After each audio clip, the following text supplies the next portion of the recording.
Welcome to Learning English. This program is designed for English learners, so we speak a little slower and we use words and phrases especially written for people learning English.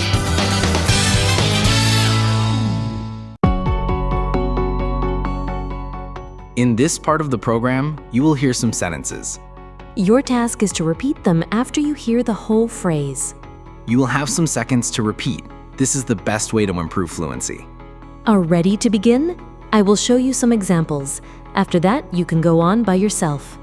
Be ready and let's do the exercise. Speaking exercise. My sister would have loved to be able to come to the wedding.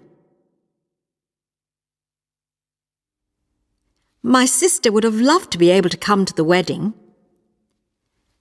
1. I didn't know your father came from Greece. I didn't know your father came from Greece. 2. How long have your family been living in Canada? How long have your family been living in Canada? 3. Do you think of yourself as Greek or Canadian? Do you think of yourself as Greek or Canadian? 4. Have you got any older brothers and sisters? Have you got any older brothers and sisters? 5. What does your sister do? What does your sister do? 6. Has your sister-in-law finished university? Has your sister-in-law finished university? 7. How many children do your sister-in-law and brother have? How many children do your sister-in-law and brother have? 8. Do you think they'll have any more? Do you think they'll have any more? 9. How old are the children?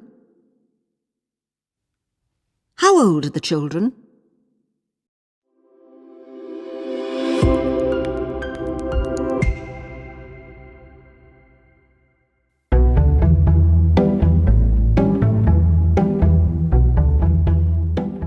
In this part of the program, you will hear 5 people speaking. Your task is to listen to them carefully. Try to understand as much as you can. Are you ready to begin? Remember that we are rooting for you. Hope you can learn new vocabulary and improve your speaking fluency. Be ready, and let's listen to these people. Listening exercise. 1. During the last war, my husband was called into the armed forces and sailed overseas in December 1941. I was in bed one night, and to this very day I'm convinced I wasn't actually asleep. But I heard this tapping on the window pane. I thought it was probably the branch of a tree or something, but then I heard a key put into my front door and someone coming along the hall to the bedroom. I was terrified and hid under the bedclothes, but when I looked up, I saw my husband standing at my bedside, gazing at me. I was too astonished to speak. He kissed me on the cheek, held my hand, and then vanished. It wasn't until 1945 that I received the news that he had died in a prisoner of war camp in the Far East on April the 3rd, 1942. That was the day before I had this experience. 2.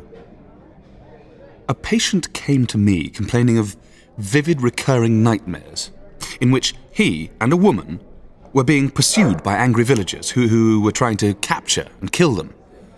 Now, he could describe the people and the place in great detail.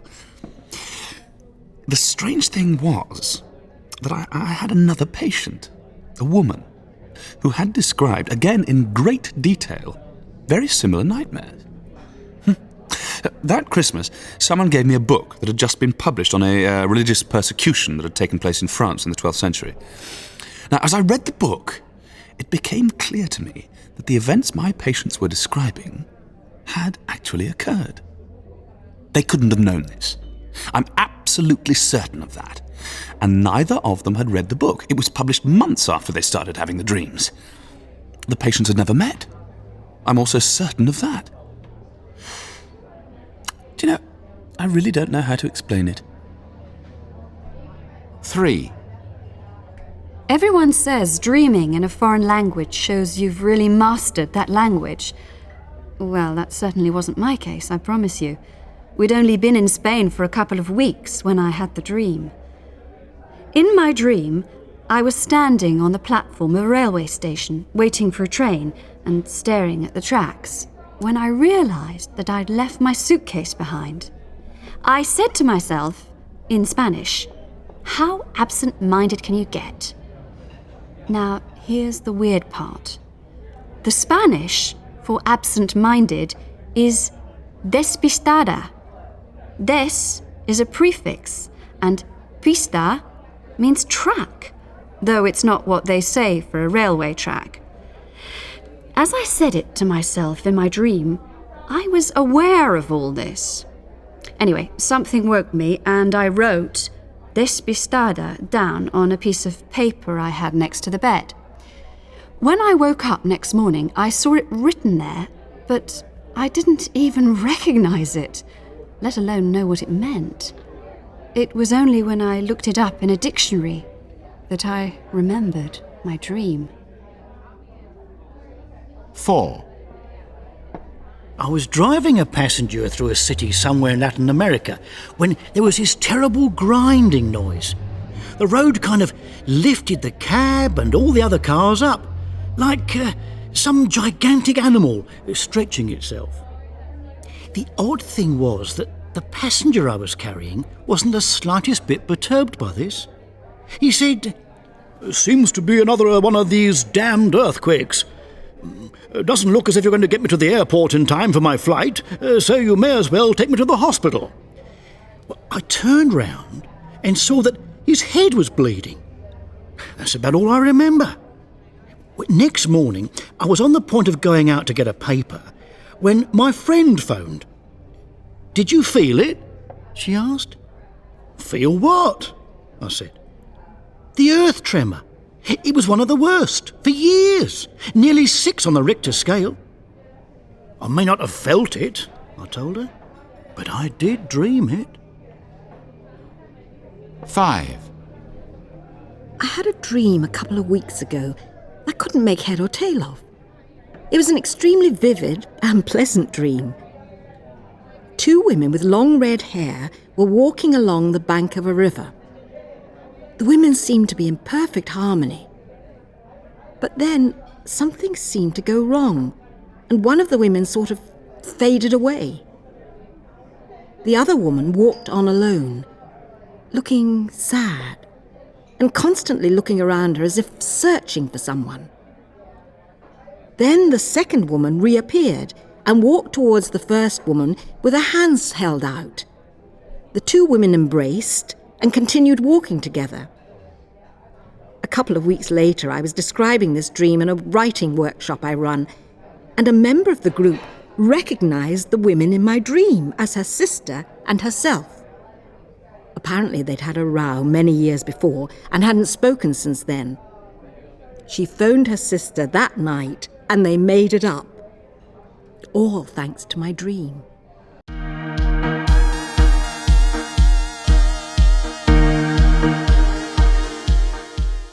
In this part of the program, you will hear 5 people speaking. Your task is to listen to them carefully. Try to understand as much as you can. Are you ready to begin? Remember that we are rooting for you. Hope you can learn new vocabulary and improve your speaking fluency. Be ready, and let's listen to these people. Listening exercise. 1. I started when I was about 15, but I think it only became a habit as such when I was a medical student in the 1950s. There wasn't such a negative attitude to it then. Of course, I've always said to my patients, do as I say, not as I do. They could smell it, of course. though I only ever had 1 or 2 at the end of the afternoon surgery. Anyway, the end of a century and a millennium were finally a big enough incentive to make me do it.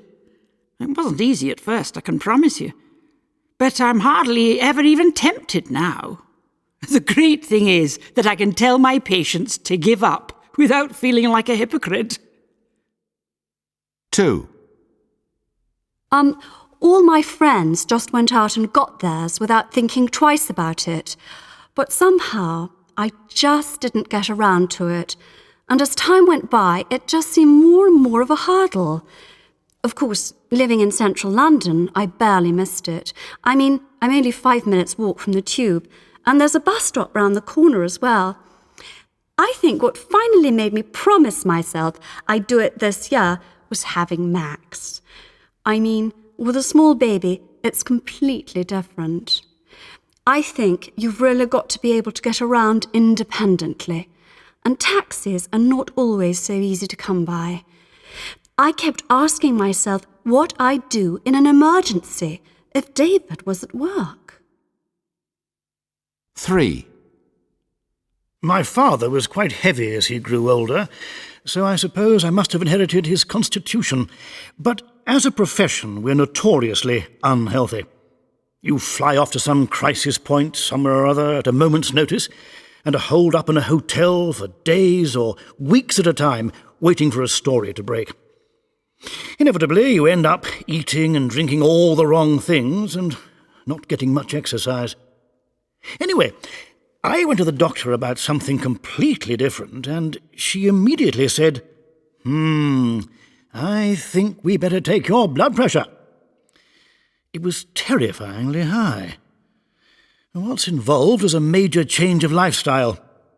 So I've promised myself, next time you see me, these trousers will be swimming on me. 4. So I actually made it one of my New Year's resolutions. I had a list of them about as long as my arm. We were so close when we were at university together. But when Catherine went off to Scotland and I stayed here, we kind of drifted apart. It was no one's fault, really. Just one of those things.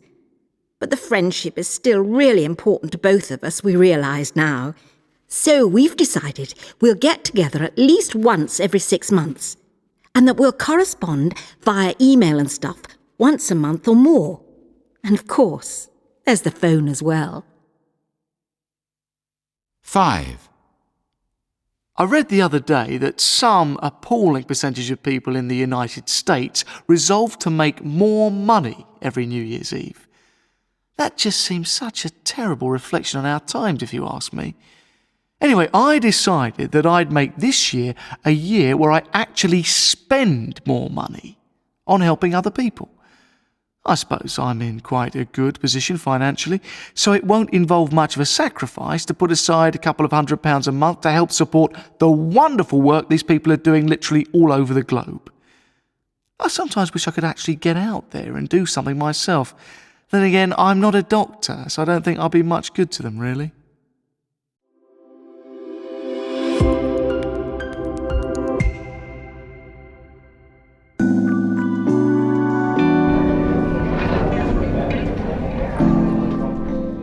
Welcome back, Speak Up Learning English podcast, everyone. Today, we're going deep, really deep, into what it takes to push through the walls we all hit when learning English. I'm here with my friend Alex, who's been on quite the language learning journey. Alex, before we even get started, I have to ask, how are you really feeling about your English these days? And don't give me that I'm fine nonsense. Let's get real here. Jamie, I'll be straight up with you. Some days I wake up feeling like a complete mess, like I've been hit by a truck of irregular verbs and prepositional phrases. The other morning, I was making coffee and accidentally said, I am coffee instead of I want coffee to my French press. That's when it hit me. This language is consuming my soul. I go through these cycles where I'll be super motivated, devouring books and podcasts, and then suddenly I'll hit a wall of hopelessness where even ordering a sandwich feels like an impossible task. Man, that coffee moment is priceless. But seriously, what you're describing is so common. I remember when I was first learning, I told someone, "I'm very boring," instead of "I'm very bored." The look on their face? But here's the thing. Those embarrassing moments are actually gold. They're what transform us from textbook learners to real communicators. The question is, how do we push through when the going gets tough? When every grammar rule feels like it's eating away at our sanity? That's exactly it. Some days I feel like my brain is under constant supervision, like there's this little grammar teacher in my head correcting every thought. And don't get me started on phrasal verbs. Why does look up mean research, but look out means be careful? Who designed this madness? But then, out of nowhere, I'll have these breakthrough moments. Like last week, I was watching this movie and suddenly realized I wasn't reading the subtitles anymore. I was just understanding. That pure joy of comprehension after months of feeling numb to the language, it's what keeps me going. Those light bulb moments are everything. You know what we don't talk about enough? The emotional roller coaster of language learning. One day you're on top of the world because you nailed a conversation. The next you're in despair because you can't remember the word for spoon. It's this wild ride of building up confidence only to have it shattered by one misunderstood question. But here's the secret. That discomfort, that's where the real growth happens. Absolutely. And can we talk about how exhausting it is to constantly be in learning mode? Like in my native language, I can just relax and speak without thinking. But in English, every conversation feels like a mental marathon. I have to monitor my words, retrieve vocabulary, process accents. It's no wonder I'm drained by the end of the day.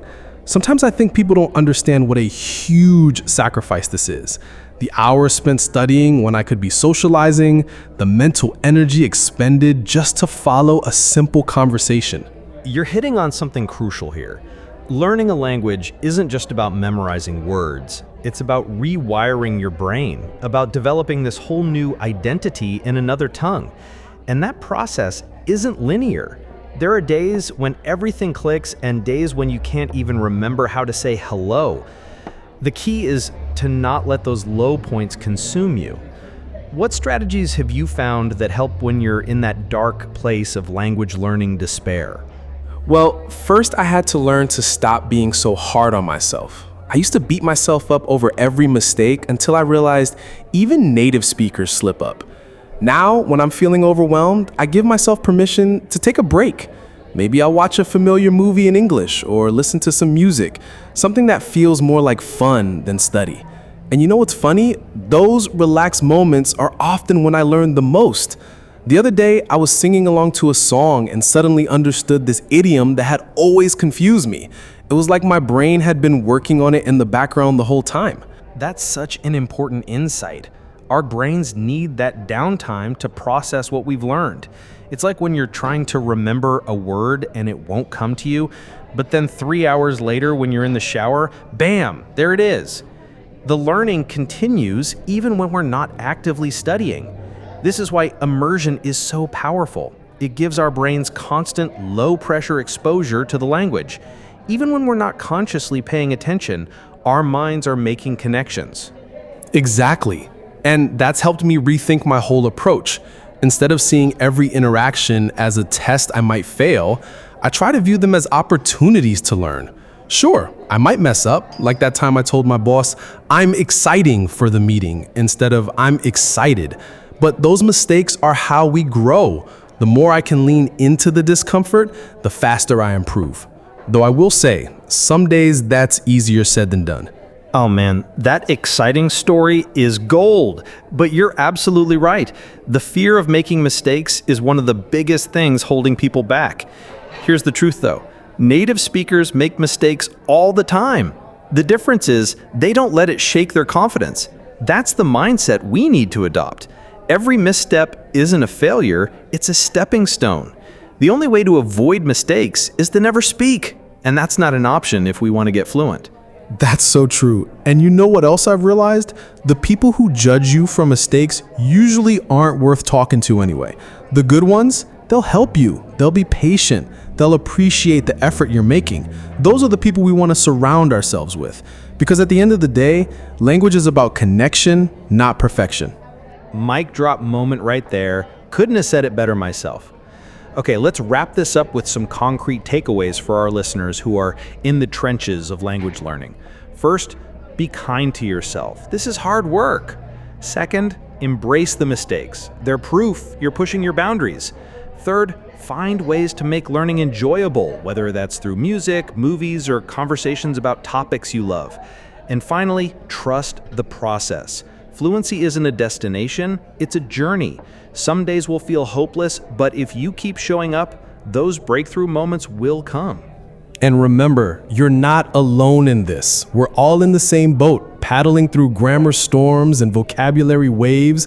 Some days the water's calm, some days it's rough, but every stroke takes you closer to where you want to be. So keep going even when it feels unbearable. That fluency you desire, it's closer than you think. Beautifully said, Alex. To all our listeners, we believe in you. Now go out there and make some glorious mistakes.